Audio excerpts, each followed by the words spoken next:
Mais il y a une première question pour moi super importante, c'est que j'ai besoin qu'on m'explique ce que c'est que la transe, parce que selon les personnes, ça peut être très différent. Oui, tout à fait. C'est quoi pour toi la transe?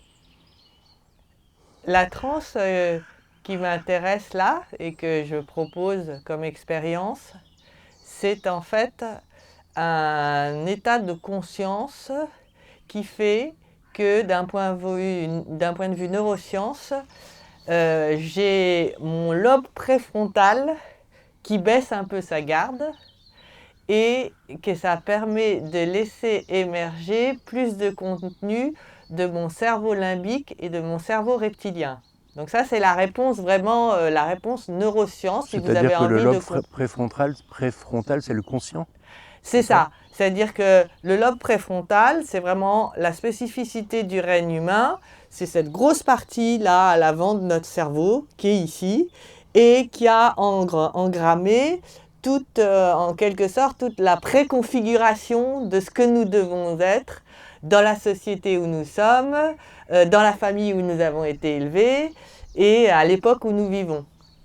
Mhm. Et moi, ce qui m'intéresse dans le fait d'aller vers la transe, c'est de s'affranchir un temps de cette forme de formatage pour laisser émerger des choses qui seraient plus des profondeurs de mon être et que je ne pourrais sinon n'avoir jamais vu ou ne pas connaître, tout simplement.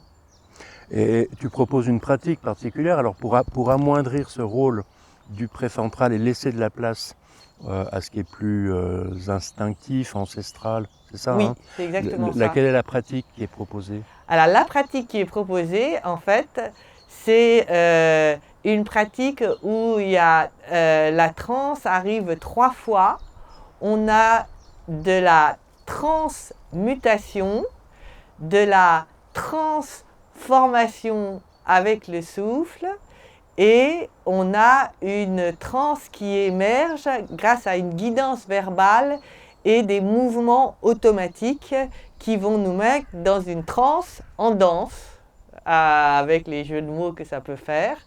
Mais donc, pour le redire un petit peu moins poétiquement, mais plus simplement, il y a l'idée que grâce à l'activation d'une respiration très forte, donc je vais proposer des exercices respiratoires très soutenus, je vais vous amener à être donc plus dans cette disposition où le lobe préfrontal s'éteint un temps. Et par-dessus ça, je vais faire jouer des musiques ethniques, des musiques tribales, des musiques extrêmement rythmées d'un point de vue tambour, pour vous aider d'abord à maintenir un rythme du souffle puissant, parce qu'on va s'apercevoir que déjà, rien qu'au Mais niveau en fait, de... on est en train de danser en même temps là. C'est deux étapes différentes en fait. Mon idée, on part couché au sol et on se redresse à un moment parce qu'en fait, on va s'apercevoir qu'au départ, dans la respiration, on risque de tomber déjà sur un certain nombre de blocages et notamment des blocages du souffle. Donc, Oui, et puis de la personne qui à l'intérieur dit non. oui, voilà, de tout ce que va essayer de raconter le mental pour essayer de se sortir de cette expérience fort inédite et qui peut lui faire peur. Donc, pour passer ce cap, moi je le propose de le faire dans un premier temps allongé au sol et j'accompagne très fortement avec une guidance verbale euh, et de la musique appropriée et du son binaural. Son binaural, c'est des sonorités différentes dans chacune de nos deux oreilles qui permettent à notre cerveau, en semi-synchronisant cerveau droit, cerveau gauche, d'être dans un état de conscience augmenté grâce à l'onde cérébrale qui va émettre. Donc là, j'apporte des aides en quelque sorte pour passer ce cap et pour permettre d'aller au-delà grâce au fait que votre cerveau lui-même va faciliter, grâce au son binaural, ce passage en état de conscience augmenté. c'est une état de conscience, cerveau droit, cerveau gauche ensemble, grâce au corps calleux, c'est une vision plus systémique où on se détache des choses pour les voir de plus haut, de plus loin, et donc si on tombe sur des peurs, eh bien, qui va permettre de laisser émerger ces peurs, mais de ne pas s'y accrocher, en fait, naturellement. Après, je propose aussi d'utiliser le son dans le chant pour, avec des A, des O, laisser passer aussi ce qui va vous traverser, que ce soit des peurs, des tristesses, des émotions. On va se servir aussi du chant. Donc, on démarre allongé, première étape. Et l'étape d'après, c'est, il y a un moment où vous allez sentir que c'est l'intelligence de votre corps d'énergie et de votre corps physique ensemble qui va dicter le rythme de votre souffle et qui va vous faire ressentir cet état où on n'a plus besoin d'être contrôlant sur ce qu'on fait. Oui, ça c'est parce que l'exercice dure longtemps. Exactement. Il y a une question de durée. Et là, nous sommes partis pour quelque chose qui va durer au moins 2 heures. La première étape, elle peut durer, selon chacun, de 20 minutes à 40 minutes, du simple au double. L'objet dont tu parles, c'est une demi-journée, une journée, plusieurs jours de travail ensemble, c'est comment? Non, l'idée c'est des soirées où on se retrouve pour faire ces pratiques ensemble. Ah oui, des pratiques répétées. Des pratiques répétées. De soirée en soirée. On ne pourrait pas en faire plus d'une par semaine parce que c'est très quand même secouant. Mais moi, je vais proposer ça une fois par mois. Donc, il y a aussi l'idée que on va affiner et entrer toujours plus en profondeur en répétant.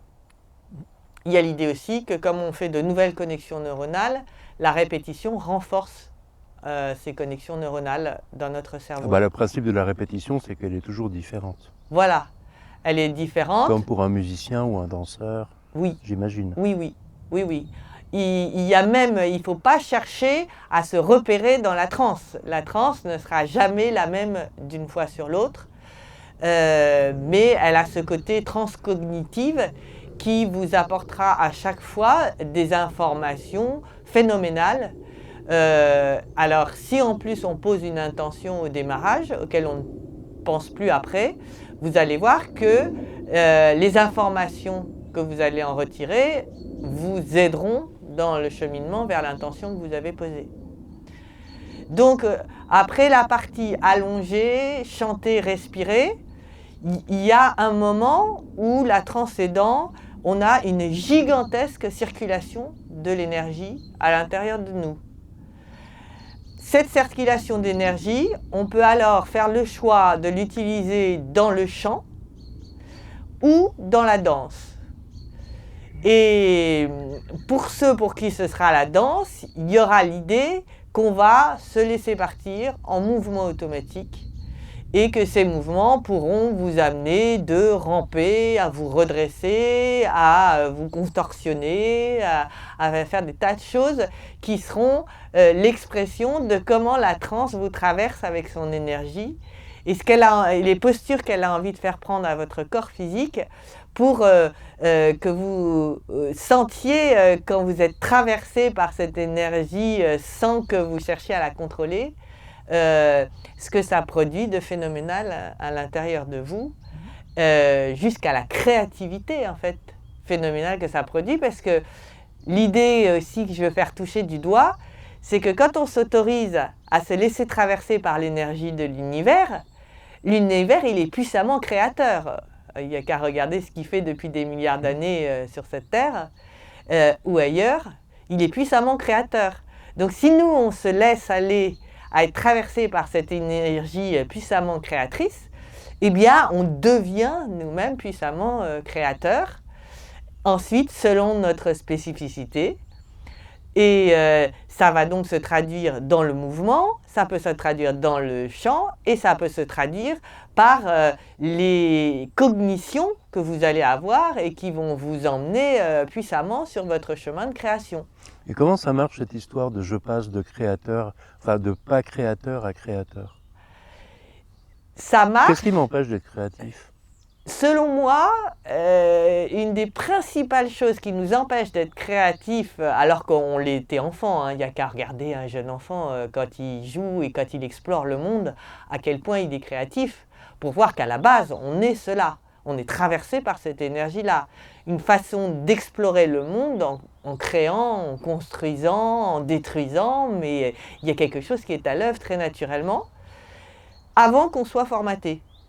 Et puis, on dirait que dans notre société, on a un peu décidé qu'il y avait les artistes qui ont été réfractaires au formatage, pour X raisons, et qui, eux, peut-être, ont pu continuer à s'autoriser à être dans ces états de conscience-là. Alors, on peut voir qu'il y a beaucoup d'artistes qui ont été chercher ces états de conscience avec les drogues.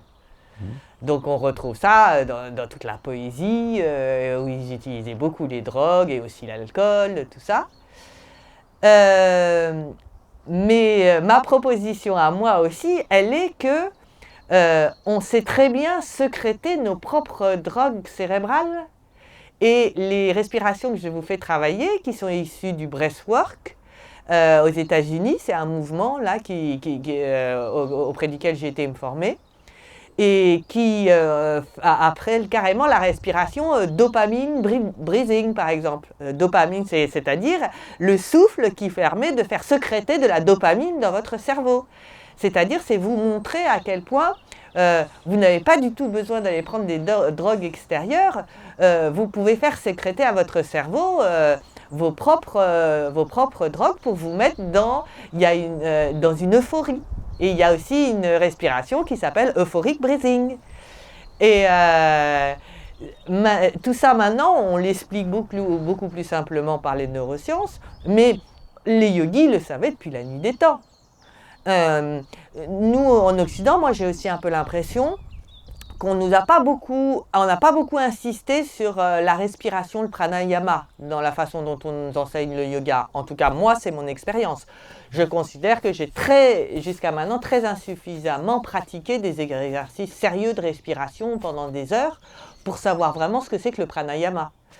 J'en avais entendu parler, j'en ai conscience, mais il a fallu que ça renaisse sous une autre forme, pour moi en tout cas, à travers des gens qui faisaient des vrais exercices de respiration pendant des heures, pour que je prenne la juste mesure de ce qu'était le pranayama dont parlent les traditions sérieuses de yoga, en fait. Et il y a aussi ça que j'ai envie de partager et de faire réexpérimenter ou expérimenter à d'autres. Cette vraie puissance du souffle, elle ne s'obtient pas en faisant 5 minutes dans son cours de yoga de respiration du feu. Non, moi il a fallu que je passe des heures et j'ai maintenant une sadhana au moins qui se continue chaque matin par au moins une demi-heure de respiration non-stop. Une demi-heure? Oui.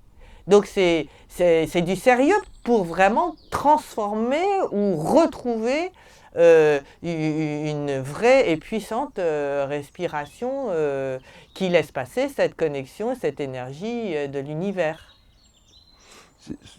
Tu parles d'une formation que tu as faite récemment? Tout à fait. Je parle, cette formation, cette certification, ils appellent ça Breathmaster. Alors bon, c'est un peu formaté à l'américaine avec le marketing qui va avec, mais ils ont au moins cette justesse d'avoir vu que dans le yoga qu'on nous a enseigné, il n'y avait pas vraiment poussé à fond ces vrais exercices de respiration, qui demandent d'ailleurs d'être dans une certaine forme. On ne s'y lance pas n'importe comment tout de suite. Il y a des prérequis. Alors moi, ce que je fais faire en expérimentation, c'est d'abord un ressenti via la transe qui est plus doux que ensuite ce qu'on pourra faire si on veut faire ça d'un point de vue, par exemple, thérapeutique. Eux, ils en sont arrivés maintenant à s'en servir pour se libérer de traumas profonds. Mais ça, c'est encadré avec quelqu'un qui est à côté de vous, qui vous aide dans les moments très durs où le trauma va sortir et qui guide et qu'on retrouve par exemple dans la respiration holotropique qu'a mis au point Stanislas Grof. Quand il n'a plus eu le droit de se servir du LSD, il a remplacé le LSD par de la respiration. Et c'est ce qu'il a appelé cette respiration holotropique. Donc là, on arrive dans l'aspect thérapeutique. Moi, je suis un cran avant dans cette transe où je fais toucher du doigt des états de conscience et chacun pourra voir ensuite où est-ce qu'il est juste ou pas pour lui d'aller avec ce travail du souffle.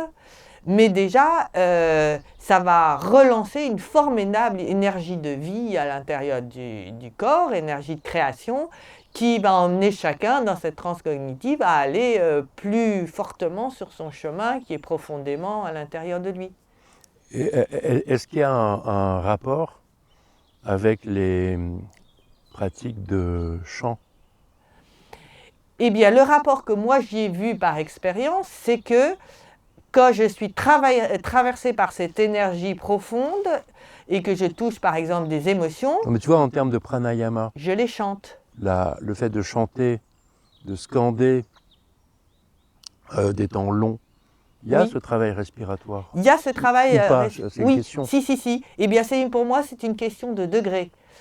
Je propose aussi par ailleurs du chant et dans le fait de scander, et on va voir que ça, c'est beaucoup plus doux. Quelque chose se fait, mais on est plus en douceur et ça prendra plus de temps. Après, vous allez voir où vous vous situez. Est-ce que vous faites partie plus de la répétition en douceur et très progressivement? Et là, on passe plus par le chant. Passer par la transe et par la danse, il y a quelque chose qui secoue plus les tapis. Et où on peut être arrivé à des étapes de sa vie où on se dit ça fait X années que je fais ça et j'ai pas de résultat. Je veux un résultat, et ben moi j'ai trouvé dans cette façon de faire de la transe un résultat très très clair et très très immédiat. Je peux te demander ce que c'est que ce résultat? Le résultat, il est d'avoir une énergie, une joie de vivre qui vous emmène vraiment profondément et automatiquement vers faire ce pourquoi vous avez vraiment envie de vivre, plutôt qu'être un prisonnier dans sa cellule qui fait ce que la société vous demande de faire. Ça, pour moi, c'est le premier résultat. Donc, effectivement, il faut cette force parce que c'est pas ce que la société dans laquelle on vit veut qu'on fasse. Oui, général. Donc c'est un résultat transcendantal ouais. de la vie sociale. Exactement. Oui.